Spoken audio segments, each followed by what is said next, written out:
to Wonderland, we've got it all. Potions and pastries that make you grow tall. Coucou tout le monde, c'est Lily, je vous retrouve aujourd'hui sur la chaîne pour vous faire une vidéo, un point lecture sur la littérature asiatique. Si vous entendez du bruit, c'est qu'il y a en fait des travaux sur la façade juste en face de mon appartement. J'espère qu'ils ont fini, donc ça devrait aller. Littérature asiatique, mais avec une autre petite parenthèse, parce que je vais parler que de titres de la maison d'édition Nami, que j'ai découverte il n'y a pas très longtemps. Je vous en ai parlé déjà dans mon dernier point lecture littérature asiatique, et là j'ai lu beaucoup de choses ces derniers temps, donc je vais pouvoir vous en parler. Il y a beaucoup de vidéos update lecture qui vont sortir, notamment ado, jeunesse, manga, littérature, parce qu'en fait ça faisait un moment que j'ai procrastiné pour vous filmer tout ça, et du coup j'en ai beaucoup à tourner aujourd'hui et ensuite à monter et à vous mettre en ligne. Alors on va commencer par les plus anciens au niveau de la chronologie.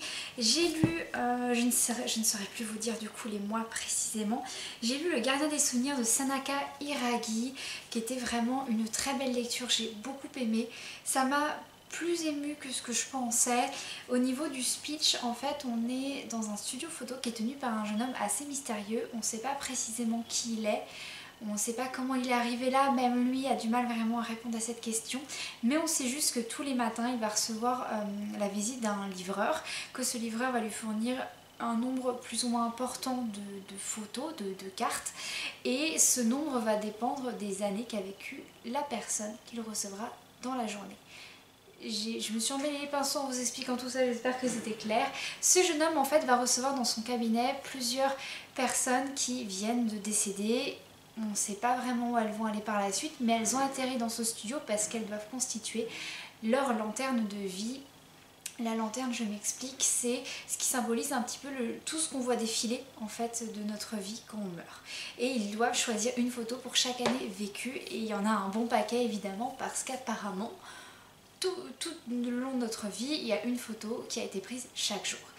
Et nous avons trois personnages qui viennent lui rendre visite, trois parties de ce roman qui sont très différentes mais en même temps assez similaires, dans le sens où chacune a eu plus ou moins une longue vie, on va dire une vie très riche, et a retenu certaines leçons, va apprendre d'autres leçons aussi en revisionnant toutes leurs photos.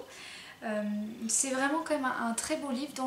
Au niveau de l'atmosphère, de l'ambiance, ça m'a beaucoup fait penser à certains dramas coréens qu'on voit passer sur le thème des démons ou des kitsune, ou en fait ces êtres un peu immortels qui ont vécu beaucoup de choses, qui traversent aussi des choses difficiles, mais qui ont ce regard en dehors du temps en fait, qui a un regard assez doux mais en même temps tragique, je dirais, voire mélancolique. Il y a vraiment cet esprit là dans ce livre que j'ai beaucoup aimé, et je sais pas, ça m'a vraiment émue, j'ai versé ma petite larme à la fin, c'est bien écrit, et c'est un livre en même temps qui fait du bien, qui nous met les pieds sur terre et qui nous dit mais profite de chaque moment en fait passé, parce que ces moments existent que dans le temps présent et ils seront plus là après.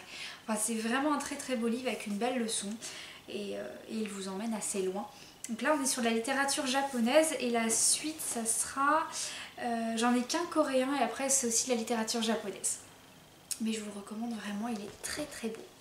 Ensuite, c'est une auteure dont je vous ai déjà parlé parce que j'ai lu La bibliothèque des rêves secrets de cet auteur. Il s'agit de Michiko Aoyama, qui a fait Un jeudi saveur de chocolat qui est sorti en poche il y a pas très longtemps.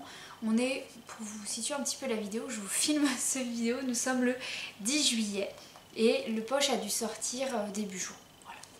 Ensuite, elle a sorti un lundi parfum matcha qui était une nouveauté aussi de cette année, qui est toujours en grand format et qui est une sorte de suite de ce jeudi saveur de chocolat. Donc c'est pour ça que je voulais vous les présenter ensemble. Le premier décor qu'on a dans ces livres-là, c'est le café Marble, qui est tenu par une sorte... tout le monde l'appelle master, mais c'est un monsieur un peu étrange, on ne sait pas trop le situer au niveau de l'âge, au niveau du temps, enfin il est énigmatique cet homme. Et ce qui fait sa renommée, c'est qu'à certains moments de son existence, il a tendu la main à des personnes et ça leur a ouvert en fait les portes de beaucoup de choses. Mais du coup il a gardé le lien avec tous ces mondes, c'est lui vraiment le noyau de cette duologie. Et en fait ce monsieur a ouvert un café, le café Marble à Tokyo. Et on commence l'histoire, donc le jeudi saveur de chocolat, où on suit un jeune homme qui a été embauché pour tenir ce café à la place de cet homme. Et ce jeune homme, donc il nous raconte un petit peu voilà, quelques mots de sa vie. Et il nous parle d'une cliente qui vient tous les jeudis, qui prend toujours un chocolat chaud et qu'il a surnommé bien sûr chocolat chaud. Et cette cliente, elle l'intrigue, en même temps elle l'émeut, il y a une attirance qui commence à se créer et on sent voilà, qu'il est amoureux d'elle. Et chapitre suivant, on suit chocolat chaud. Donc on apprend plus de détails d'elle, quel est son métier, pourquoi elle écrit toujours ses lettres, à qui elle les écrit, pourquoi telle journée elle a été un petit peu triste.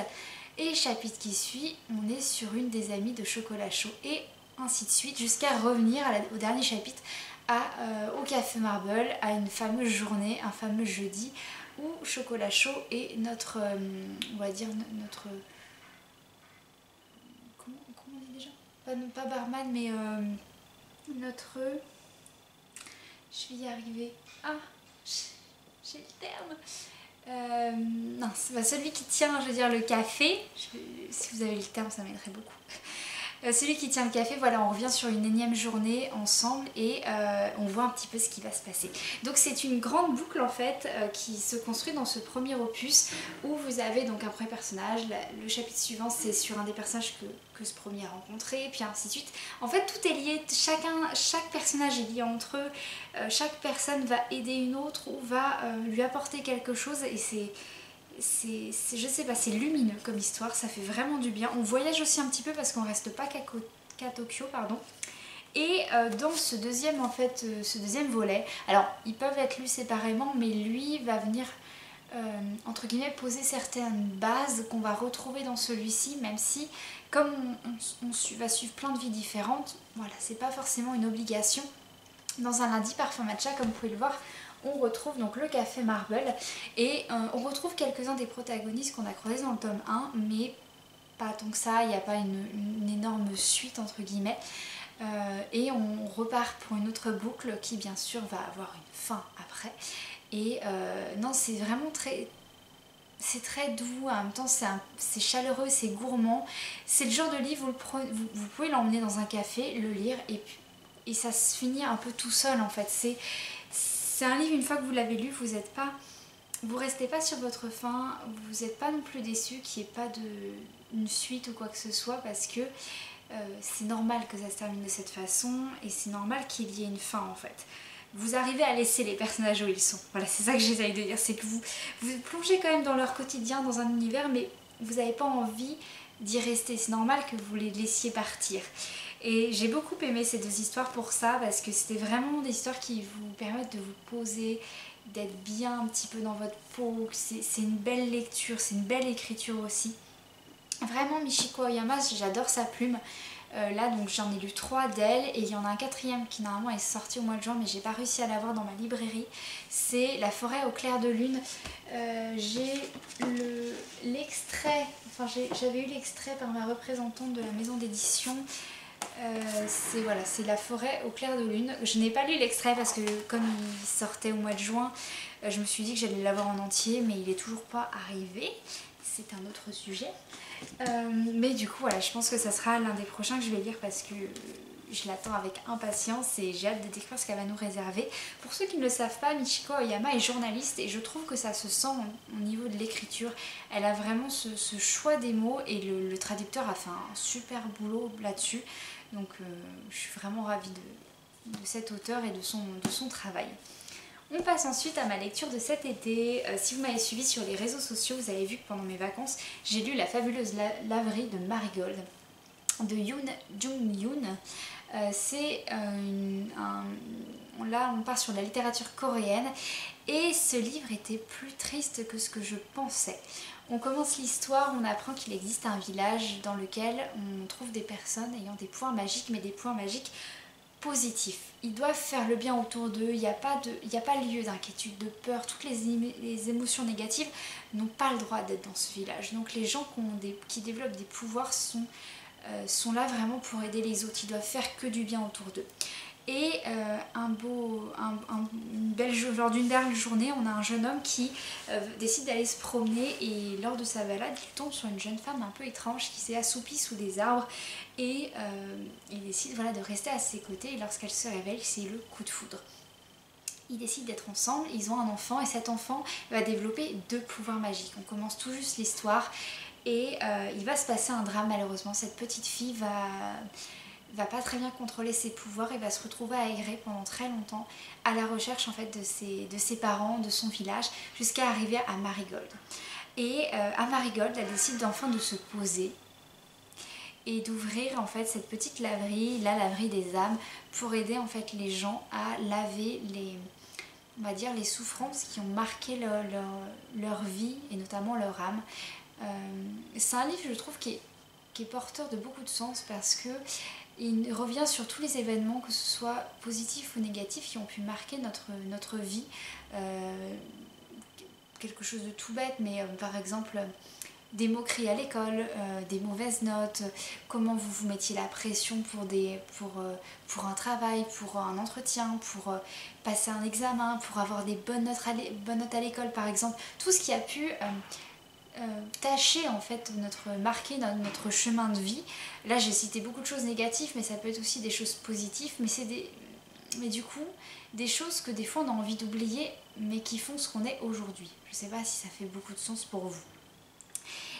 Et notre protagoniste en fait va recevoir plusieurs personnes différentes qui ont une vie totalement à l'opposé l'une des autres. On a vraiment une palette de personnages vraiment très variés, c'est assez rafraîchissant. Et chacune va arriver, va se confier. Notre protagoniste va lui donner un t-shirt tout blanc. Elle va devoir l'enfiler et penser aux choses qu'elle voudrait effacer. Sauf qu'une fois que les taches apparaissent sur ce t-shirt et qu'elle les met à laver, une fois que ces taches ont disparu, impossible de revenir en arrière. Donc il faut vraiment être sûr de ses choix.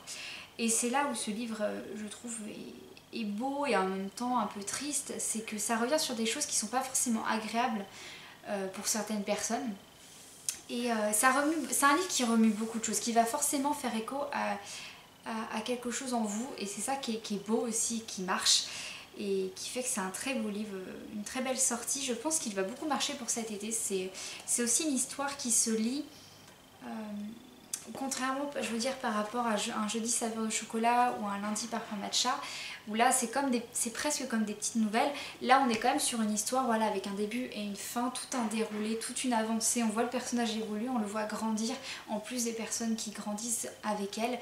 Et c'était une lecture qui m'a assez bluffée, je dois dire. Je m'attendais pas aussi à cette fin. J'avais tellement de choses à dire, tellement de sens en fait cachés dans ce livre qu'on pourrait en parler pendant 10 heures. Donc si jamais vous voulez que je refasse une vidéo ou quelque chose pour qu'on en parle ensemble, n'hésitez pas parce que ça me plairait. Mais c'est un livre qui... Voilà, il ne faut pas se fier à la couverture, il ne faut pas se fier à ses premières lignes. Il cache beaucoup de choses et c'était vraiment un très très beau livre. C'est un de mes gros coups de cœur, je pense, de cette année. Je risque de ne pas l'oublier de sitôt, celui-ci. En tout cas, pour les éditions Nami, c'est vraiment l'une de mes plus belles découvertes dernièrement parce que j'adore leurs livres, j'adore leurs parutions. Alors, j'ai lu que leurs parutions en littérature asiatique, ils ont fait d'autres choses que je n'ai pas lues. Et que j'ai pas forcément envie de lire pour l'instant, je me contente très bien de leur veine asiatique. Mais voilà, c'est vraiment à chaque fois des belles découvertes, c'est des livres qui font du bien, qui se lisent facilement, qui sont bien écrits, il y a beaucoup de sensations, beaucoup d'émotions différentes et c'est vraiment un pur bonheur à chaque fois de me plonger dans un de ces livres. Donc si vous voulez vous lancer sur la littérature asiatique, je vous recommande vraiment cette maison d'édition parce qu'elle est toute douce, elle fait du bien, elle est très chaleureuse et vraiment on aime beaucoup. Donc c'est tout pour cette vidéo, j'espère qu'elle vous aura plu et en attendant la prochaine, je vous dis à bientôt et je vous souhaite une très bonne lecture.